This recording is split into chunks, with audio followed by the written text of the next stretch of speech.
Kalau sedang punya masalah, pikirkan yang dulu juga selesai, masa yang sekarang nggak selesai. Itu prinsipnya. Wa wajadaka dhallan fahada. Muhammad, dulu engkau pernah mengalami melihat masyarakat banyak berbuat yang tidak baik, aku berikan petunjuk. Kuncinya fahada di situ. Orang yang punya motivasi kuat dan keyakinan untuk bisa menyelesaikan persoalannya, maka dia akan lebih cepat mendapatkan petunjuk Allah untuk mendapatkan solusi terbaik. Wa wajadaka 'ailan fa'aghna. Bahkan, maaf, bukan sekedar selesai, kalau perlu saya bikin kaya, kata Allah. Aghna itu kalau ilmunya luas. Kalau harta, hartanya banyak. Kalau kedudukan, kedudukannya tinggi. Hei, engkau yang sedang mengejar kedudukan, aku tahan sebentar karena ada yang gak bagus untukmu di sini. Tapi kalau kamu terima, aku angkat itu lebih daripada apa yang kamu harapkan. Kamu pengennya bintang 2, aku naikkan sampai bintang 4. Kalau perlu 5 sekalian. Hei, kamu yang ingin kampus di sini, aku tahan, bahasa kamu nggak lulus, kamu nangis, kamu mengadu, kamu datang pada orang tuamu. Orang tua mulai protes, mulai curhat, macam-macam. Terima dulu. Mungkin di sini ada yang tidak baik, seperti doa ibumu yang sering memohon, ya Allah, jangan sampai anakku berbuat yang salah. Jangan sampai terjebak narkoba. Jangan sampai terbawa tawuran. Di sini ada yang kurang tepat untukmu. Kalau kamu ridha, kamu terima, kamu proporsional, bahkan aku pindahkan ke kampus yang lebih baik yang tidak kamu bayangkan sebelumnya.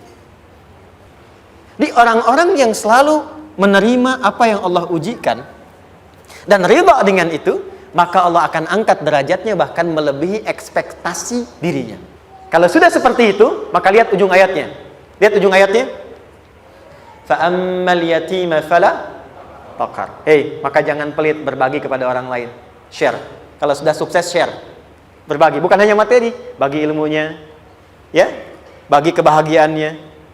Wa ammas sa'ila fala tanhar. Jangan sampai nunggu orang minta. Kalau lihat ada kawan yang butuh, sekarang Anda sukses. Tapi boleh jadi kesuksesan Anda itu tangganya dari teman-teman Anda.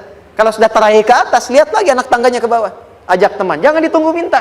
Ajak, bawa dia, berikan peluang. Jangan sampai dia minta, apalagi Anda bentak-bentak.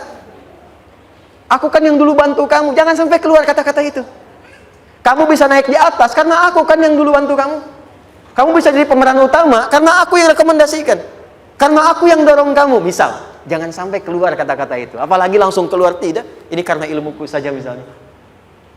Kalau itu bisa dilakukan dengan baik. Lihat ujungnya. Wa amma bi ni'mati rabbika fahaddits. Maka semua nikmat yang dirasakan akan mudah untuk diimplementasikan dan disyukuri. Jadi semua nikmat itu bukan cuma dirasakan. Jadi membagi semua nikmat itu adalah rasa terbaik untuk menikmatinya.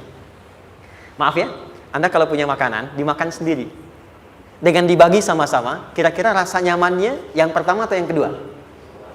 Kedua. Makan sendiri, enaknya sendiri kan?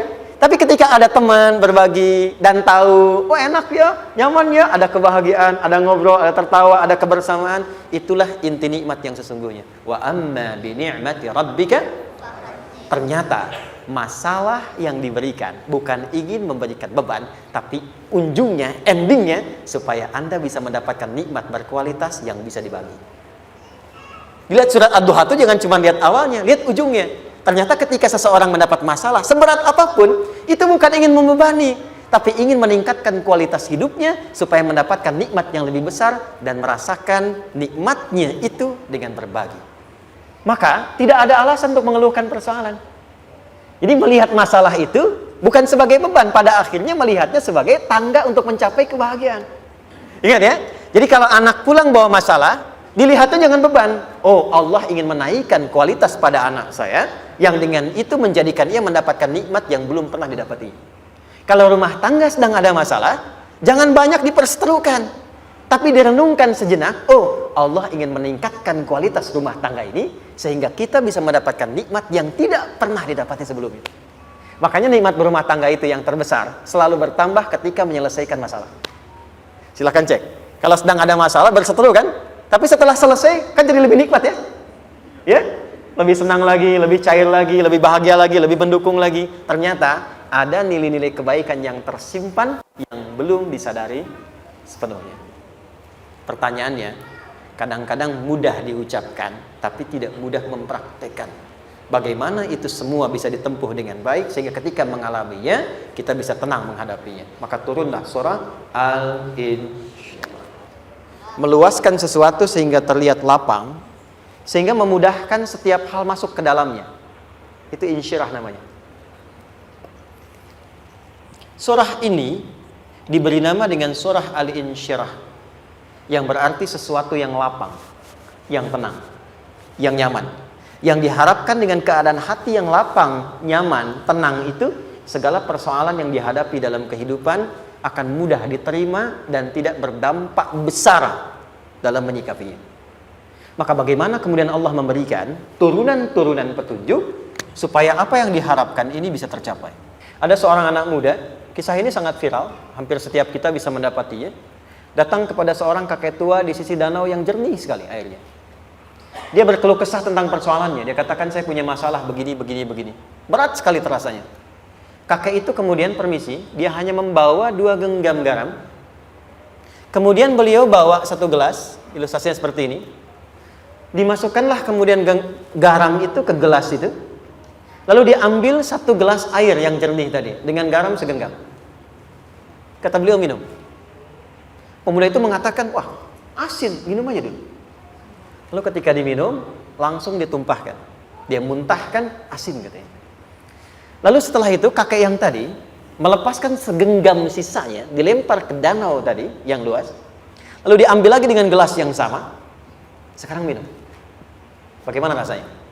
Segar, enak, nyaman. Itulah hatimu. Kalau hatimu sempit sesempit gelas ini, maka masalah sekecil apapun akan selalu menghadirkan kesulitan seperti engkau menelan garam tadi.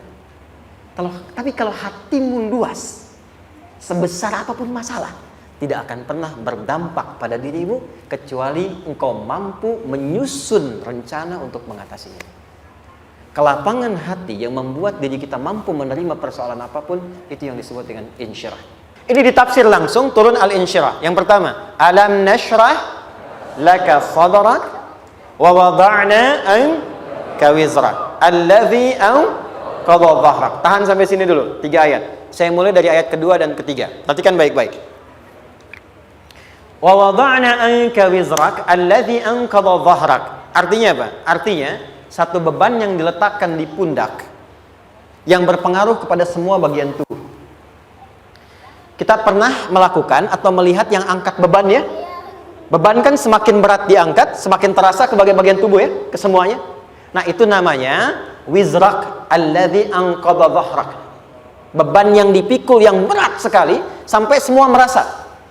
Makanya jadi satu ungkapan dengan mengatakan dia sedang memikul beban yang sangat berat. Sampai kepalanya pusing, tidur nggak nyaman, miring kanan, miring kiri. Itu namanya ya alladzi anqadha dhahrak. 1. Saya percepat, akan ada satu masa dalam hidup setiap hamba merasakan satu persoalan yang seakan-akan beban berat yang dipikul sampai merasa kesulitan dari ujung kepala sampai ujung kaki. Siapapun itu. Jujur ya, setiap kita tanyakan pada diri sendiri. Setiap kita yang ada di sini, saya yakin pasti pernah atau bahkan akan mengalami satu peristiwa yang merasakan beban berat sampai seakan-akan ujung kepala sampai ujung kaki merasakan sakitnya. Ada yang sudah mengalami atau bahkan nanti akan ada yang melalui. Perhatikan baik-baik. Teruskan ayatnya. Wa rafa'na laka. Perhatikan. Kalau ada yang sedang merasakan itu, yakinlah kata Allah, pada saat itu sesungguhnya Allah sedang mengangkat derajatnya dan meningkatkan kualitas hidupnya untuk mencapai sesuatu